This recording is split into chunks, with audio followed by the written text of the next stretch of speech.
Rabbi इश्रह ली सदरी व यस्सिर ली अमरी वहलुल उक़्दतम मिन लिसानी यफ़क़हू क़ौली। औज़ु बिल्लाहि मिनश शैतानिर रजीम। बिस्मिल्लाहिर रहमानिर रहीम। अस्सलामु अलैकुम व रहमतुल्लाहि व बरकातुहू। सूरह अनफाल मदनी सूरा है जिसमें 75 आयात और 10 रुकू शामिल हैं। आज हम सूरह अनफाल के रुकू नंबर 4 में मौजूद आयात 31 ता 33 का बामुहावरा तर्जुमा और तफसीर देखेंगे। बिस्मिल्लाहिर्रहमानिर्रहीम। शुरू अल्लाह के नाम से जो बड़ा मेहरबान निहायत रहम फरमाने वाला है। वइज़ा तुतला अलैहिम आयातुना कालू कद समिअना लौ नशाअु लकुल्ना मिस्ला हाज़ा इन हाज़ा इल्ला असातीरुल अव्वलीन। तर्जुमा। और जब उनको हमारी आयात पढ़कर सुनाई जाती हैं तो कहते हैं ये कलाम हमने सुन लिया है, अगर हम चाहें तो इसी तरह का कलाम हम भी कह दें, और ये है ही क्या, सिर्फ अगले लोगों की हिकायतें हैं। इस आयत का मरकजी ख्याल कुफार की हर्जा सराइयाँ हैं। जब कुफारे मक्का के सामने कुरान मजीद की आयात की तिलावत की जाती तो उनका रद्द-ए-अमल क्या होता था, वो जवाबन क्या कहते थे, ये चीज़ इस आयत में बताई गई है। इससे पहले हम पढ़ के आए हैं कि जब मोमिनीन के सामने आयात की कुरान मजीद की आयात की तिलावत की जाती तो उनका रद्द-ए-अमल ये होता था कि उनका अल्लाह ताला पर ईमान बढ़ जाया करता था। जबकि अल्लाह ताला की वही आयात, वही तासीर जब कुफ़ार के सामने दोहराई जाती, जब कुफ़ार के सामने कुरान मजीद की आयात की तिलावत की जाती, तो वो मोमिनीन से बिल्कुल मुतज़ाद रद्द-ए-अमल देते। वो कहा करते थे कि ये जो कुरान मजीद की आयात की आप हमारे सामने तिलावत कर रहे हैं, ये जो आप कह रहे हैं कि ये कुरान मजीद अल्लाह ताला का नाज़िल करदा है, ये अल्लाह ताला के अल्फाज़ हैं, तो हमें तो इसके अंदर कुछ भी ऐसा ख़ास दिखाई नहीं देता। क्योंकि जो बातें भी आप कह रहे हैं, जो बातें भी आप बता रहे हैं, ये सारी बातें तो हमने वैसे भी सुन रखी हैं, तो एक मर्तबा हमने आपके मुँह से भी सुन ली हैं। और जो बातें आप बता रहे हैं, इन बातों में कोई ख़ास बात नहीं है, ये तो सिर्फ़ पुराने लोगों की कहानियाँ हैं। अगले लोगों की कहानियाँ कहा करते थे ना, तो अगले लोगों की कहानियों से मुराद है पुराने ज़माने, पुरानी कौमें, जो इस दुनिया से गुज़र चुकी हैं, जिनकी कहानियाँ या जिनके किस्से कुरान मजीद में अल्लाह ताला ने बयान किए हैं, ताकि लोग उनसे इबरत हासिल करें, ताकि कुफ़ार उनसे इबरत हासिल करें और उन जैसी हरकतें ना करें। इसी तरीके से कुरान मजीद में अल्लाह ताला के बहुत से नेक लोगों का भी ज़िक्र किया गया है, जिन्होंने अल्लाह के रास्ते पर चलते हुए मुश्किलात बर्दाश्त की, तो अल्लाह ताला ने उनको बहुत से इनामात से नवाज़ा, कामयाबियों से नवाज़ा। तो अल्लाह ताला ने कुरान मजीद में पुराने लोगों के, पुरानी कौमों के जो किस्से बयान किए हैं, जो कहानियाँ बयान की हैं, वो इसलिए बयान की हैं ताकि लोग इनसे इबरत हासिल करें, लोग इनसे सबक हासिल करें। लेकिन कुफ़ार ये बातें सुन के कहा करते थे कि ये चीज़ें तो सिर्फ़ कहानियाँ और किस्से हैं और हमने ऐसी कहानियाँ और किस्से बहुत सुन रखे हैं। और अगर हम चाहें, हमारा दिल करे तो ऐसी कहानियाँ और किस्से हम भी सुना सकते हैं। ये आलम था उनकी नाफरमानी का कि अल्लाह ताला के अल्फाज़ को सुन के भी उनके दिल पे कोई कुछ असर नहीं हुआ करता था, बल्कि बड़े आराम से कह दिया करते थे कि ऐसी बात तो हम भी कह सकते हैं। कहा जाता है कि नज़र बिन हारिस मक्का का एक निहायत दौलतमंद ताजिर था, जो तिजारत की गर्ज से मक्का से बाहर आता जाता रहा करता था। अब हुआ ये कि जब वो तिजारत की गर्ज से मक्का से बाहर गया तो वहां से वो कहानियों की मशहूर ज़माना किताबें और इसके साथ साथ कैसर और कसरा के किस्सों की दूसरी किताबें भी खरीद लाया। अब इन किताबों के अंदर उसने जो गुजरी हुई अक़वाम थी, जो गुजरी हुई कौमें थीं, उनसे मुतल्लिक बहुत से किस्से और बहुत सी कहानियाँ पढ़ी। इसके साथ-साथ चूँकि ये ताजिर बाहर भी जाया करते थे, मक्का से बाहर जाया करते थे, तो वहाँ से गुज़रते हुए ये जो यहूदी आलम दीन होते हैं, वो अपनी किताबों के बारे में लोगों को मालूमात, किताब में से मुख्तलिफ़ वाक़यात लोगों को पढ़ के सुनाते थे, मालूमात देते थे। तो बाहर आने-जाने की वजह से इन्होंने यहूदियों से वो चीज़ें भी सुनी। तो ये हम बहुत अच्छे तरीके से जानते हैं कि जो किताबें हैं तौरात, ज़बूर और इंजील, जो अहले यहूद की भी जो किताबें हैं, वो अल्लाह ताला ने नाज़िल फरमाई हैं। हमारा इख्तिलाफ़ उन किताबों से सिर्फ़ और सिर्फ़ यही है कि इन किताबों के अंदर तब्दीलियाँ कर दी गई हैं, जबकि कुरान मजीद अपनी असली हालत में मौजूद है। इसमें कोई तब्दीली भी नहीं की गई। लिहाजा यहाँ पर नज़र बिन हारिस, जिसके बारे में मैंने आपको बताया कि मक्का से बाहर जाया करता था तिजारत की गर्ज से, वहाँ से कहानियों की किताबें खरीद कर ले आया। अब कहानियों की किताबें जब उसने पढ़ी, उसमें से इसने पुराने लोगों के किस्से पढ़े, तो कुरान मजीद की आयत सुनने के बाद ये कहा करता था कि ये उसी तरह के किस्से और कहानियाँ हैं जिस तरह के बाकी लोगों ने लिख रखे हैं और मैंने भी सुन रखे हैं। और जिस किस्म के किस्से और कहानियाँ रसूल पाक सल्लल्लाहु अलैहि वसल्लम सुना रहे हैं, नाउज़ बिल्लाह, अगर मैं चाहूँ या हम चाहें, कुफ़ार चाहें, तो हम भी इस किस्म के किस्से और कहानियाँ लोगों को सुना सकते हैं। यहाँ पर एक बात याद रखने की है कि वो निहायत ढिठाई से इस चीज़ का दावा तो किया करते थे कि अगर वो चाहें तो वो भी ऐसी कहानियाँ सुना सकते हैं, ऐसी कहानियाँ कह सकते हैं, लेकिन उनको बार-बार कहा गया अहले ईमान की तरफ से, बार-बार उनको दावत की गई कि आप दावत दी गई कि आप कुरान मजीद पूरा तो छोड़िए, आप कुरान मजीद की आयत जैसी किसी कोई भी एक आयत बना कर लें। लेकिन बार-बार इसरार के बावजूद, बार-बार दावत देने के बावजूद, वो एक सूरत तो क्या कुरान मजीद की एक आयत भी पेश नहीं कर सके, जो वो कहा करते थे कि अगर हम चाहें तो ये आयत हम भी कह सकते हैं, ये कहानियाँ हम भी सुना सकते हैं। तो याद रखें, हर ज़माने में ऐसे लोग मौजूद होते हैं जो अल्लाह ताला के कलाम को, कुरान मजीद को रद्द करते हैं। कुरान मजीद को सुनते नहीं हैं, उन्हें ये महसूस होता है कि कुरान मजीद, जब भी उनके सामने कुरान मजीद की कोई बात की जाए, तो उनको ये महसूस होता है कि ये सारी बातें उन्हें पहले से आती हैं, ये सारी बातें उन्होंने पहले से सुन रखी हैं।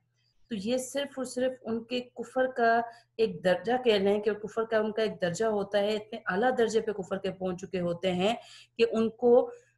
अल्लाह ताला की तरफ से इतनी तौफ़ीक भी नहीं दी जाती कि असर होना तो दूर की बात है, वो कोई चीज़ सुन भी सकें।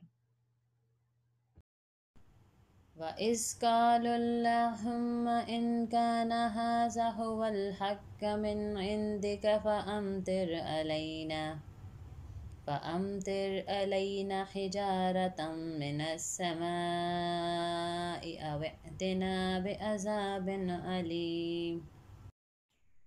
तर्जुमा: और जब उन्होंने कहा कि ए अल्लाह, अगर ये कुरान तेरी तरफ से बरहक है तो हम पर आसमान से पत्थर बरसा या कोई और तकलीफ देने वाला अजाब भेज। अब जनाब, हम सुन रहे हैं कि कुफार के सामने जब कुरान मजीद की आयत की तिलावत की जाती हैं तो वो इनकार सुनने से इनकार कर देते हैं और कहते हैं कि ये तो किस्से और कहानियां हैं पुराने ज़माने के लोगों की, अगर हम चाहें तो इस किस्म के किस्से और कहानियां हम भी कह सकते हैं, इस किस्म के किस्से और कहानियां हम भी सुना सकते हैं। अब इसके साथ-साथ आगे क्या होता है? आगे ये होता है कि ये इस हद तक कुफ़ार डट चुके हुए हैं अपने कुफ़र पर, इस हद तक इनके ज़हन पर, इनके दिल पर कुफ़र ने कब्ज़ा किया हुआ है कि ये अपने आप को दिल से सही समझते हैं, दिल से बरहक समझते हैं। अब यहाँ पर ये मुतालबा करते हुए दिखाई दे रहे हैं अल्लाह ताला से। इनकी बेशर्मी का आलम देख लीजिए कि डायरेक्ट अल्लाह ताला से बराह रास्त अल्लाह ताला से मुतालबा कर रहे हैं और अल्लाह ताला से मुतालबा भी क्या कर रहे हैं कि आपने जो कुरान नाज़िल फरमाया है, यानी रसूल पाक सल्लल्लाहु अलैहि वसल्लम जो एक कुरान, एक किताब लेकर आए हैं हमारे पास और हमें इस पर ईमान लाने की दावत देते हैं, तो हम तो खुलेआम ये बात कह रहे हैं कि ये कुरान की जो दावत दे रहे हैं, जो ये दावा कर रहे हैं कि ये कुरान मजीद अल्लाह ताला ने नाज़िल फरमाया है, ये दावत उनकी बिल्कुल गलत है। ये बिल्कुल झूठ है, हम इस पर ईमान नहीं लाते, हम इसे सच नहीं मानते। हम ये कहते हैं कि ये इन्होंने खुद से किस्से और कहानियाँ गढ़ ली हैं और अब हमें सुनाते हैं कि ये अल्लाह ताला ने भेजी हैं। नाउज़ बिल्लाह, ये सारे इल्ज़ामात वो लगाकर वो अब अल्लाह ताला से मुतालबा ये कर रहे हैं कि अल्लाह ताला, हम तो कहते हैं कि कुरान बरहक नहीं है, लेकिन अगर ये कुरान बरहक है और हम गलत हैं, तो आप एक काम कीजिए कि हम में से हमें 2 अज़ाबों में से कोई एक अज़ाब दे दें। 2 अज़ाबों में से कोई एक अज़ाब दे दें, या तो आप आसमान से हम पर पत्थर बरसाएँ। पुरानी कौमों पर ऐसे अज़ाब आए हैं ना कि अल्लाह ताला की तरफ से आसमान से पत्थर बरसाए गए उन पे। तो ये भी अल्लाह ताला से मुतालबा कर रहे हैं कि अल्लाह ताला, अगर ये कुरान मजीद बरहक है और सच है, तो आप हम पर आसमान से पत्थर बरसाएँ। या चलें, अगर आप आसमान से पत्थर नहीं बरसा रहे तो कोई भी ऐसा अज़ाब भेजें जो हमें तकलीफ दे। جو ہمیں جسمانی طور پر تکلیف دے، جو ہمیں روحانی طور پر تکلیف دے، جو ہمیں ذہنی طور پر تکلیف دے۔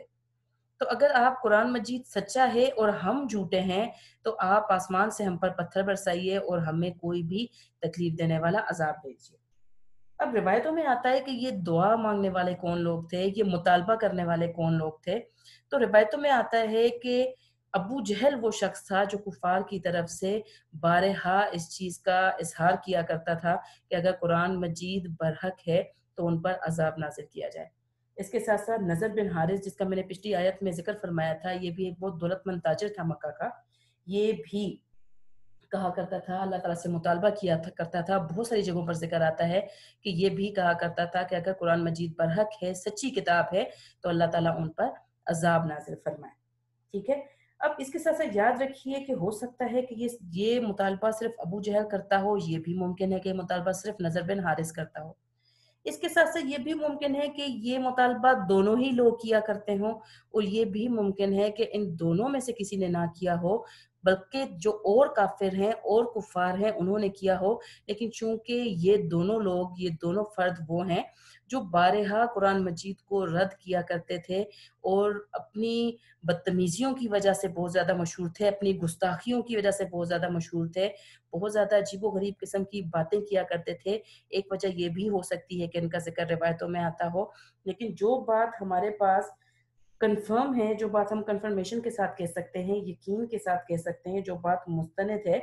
وہ مستند بات یہ ہے کہ کفار کی جانب سے یہ مطالبہ ضرور کیا جاتا تھا۔ وہ لوگ جو اللہ تعالیٰ پر ایمان نہیں رکھتے تھے، قرآنی تعلیمات پر ایمان نہیں رکھتے تھے، قرآنی تعلیمات کو رد کر دیا کرتے تھے، تو وہ اللہ تعالیٰ سے یہ مطالبہ کرتے تھے کہ اللہ تعالیٰ، ہم تو قرآن مجید کو رد کر رہے ہیں، ہم تو اس کو نہیں مان رہے، تو اگر اب ہم غلط ہیں اور قرآن مجید ہی سچا ہے تو ہم پہ آسمان سے پتھر برسائیں یا اور کوئی تکلیف دینے والا عذاب ہم پر بھیجیں یا نازل فرمائیں۔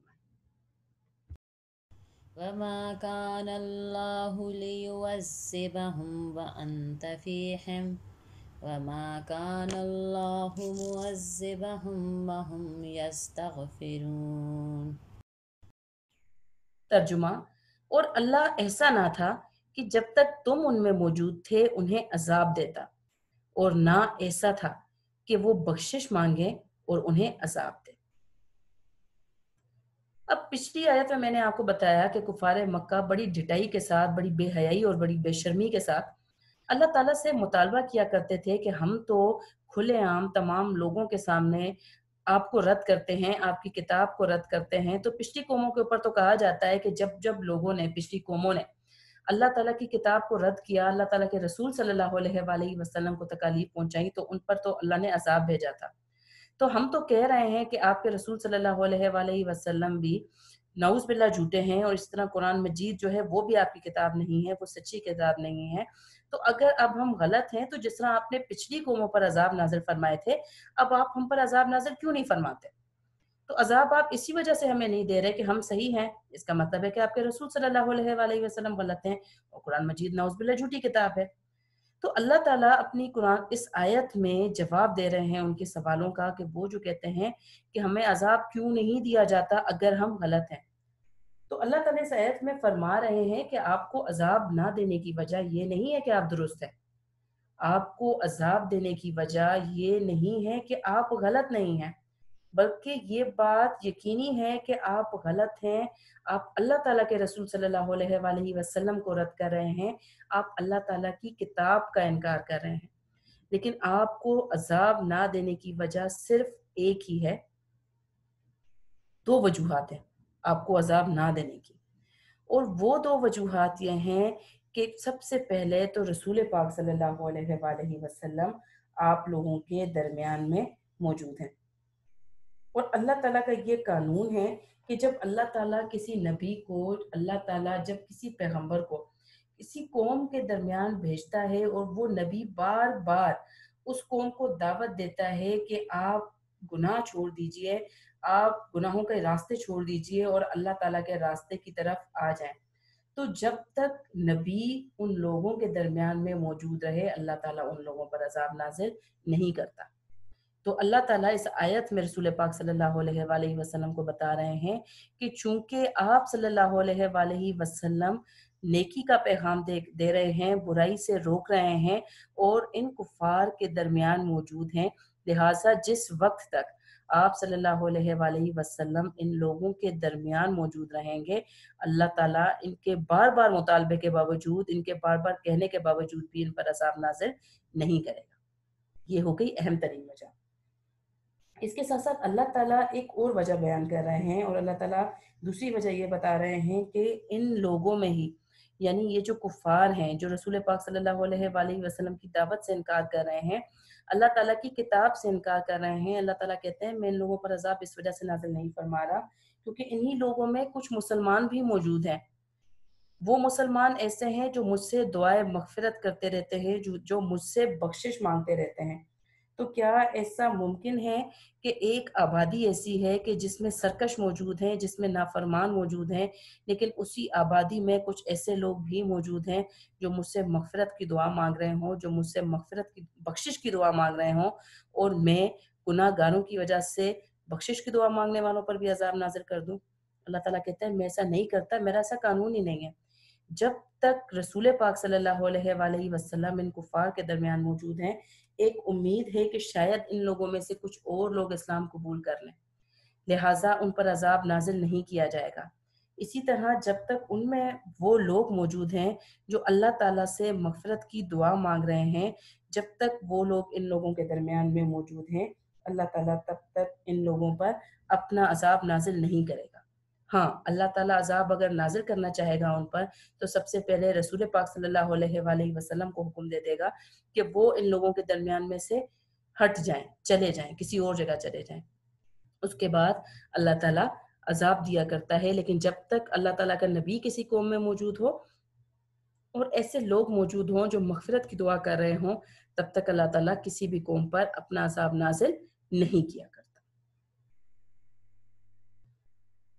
इसके साथ ही हमारे आज के सबक का इख्तिताम होता है। हमेशा याद रखिए कि खुद एहतसाबी बहुत बड़ी चीज़ है। खुद एहतसाबी के क्या मानी है?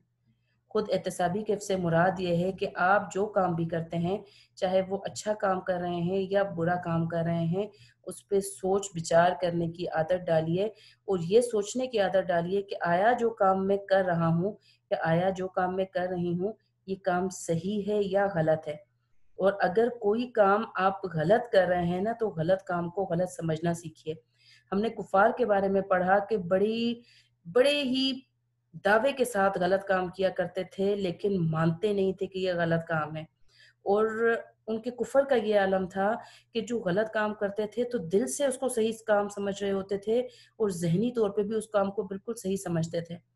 ऐसी आदतें उन लोगों की होती हैं जिनमें खुद एहतसाबी की आदत नहीं होती, जो अपना मुहासबा नहीं करते कि जो काम वो कर रहे हैं, वो काम सही है या गलत है, बल्कि वो सिर्फ़ इतना सोचते हैं कि जो काम भी वो कर रहे हैं, क्योंकि वो काम खुद कर रहे हैं ना, लिहाज़ा वो काम सही ही है।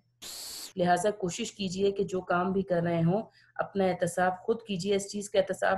का इंतज़ार मत करें कि हुकूमत आपको सज़ा देगी, इस चीज़ का इंतज़ार मत करें कि मुआशरा आपको सज़ा देगा, इस चीज़ का इंतज़ार मत करें कि आपका ख़ानदान, आपके बड़े आपको बताएँगे कौन-सी चीज़ सही और गलत है। अपना एहतसाब खुद करने की आदत डालिए, अच्छी आदतें अख्तियार कीजिए और बुरे कामों से अपने आप को दूर रखिए। मुझे दीजिए इजाज़त इस दुआ के साथ कि अल्लाह ताला हम सबको आसानियाँ अता फ़रमाए और आसानियाँ बाँटने की तौफ़ीक अता फ़रमाए। अपना ख़्याल रखिए, अपने घर वालों का ख़्याल रखिए। अल्लाह हाफ़िज़।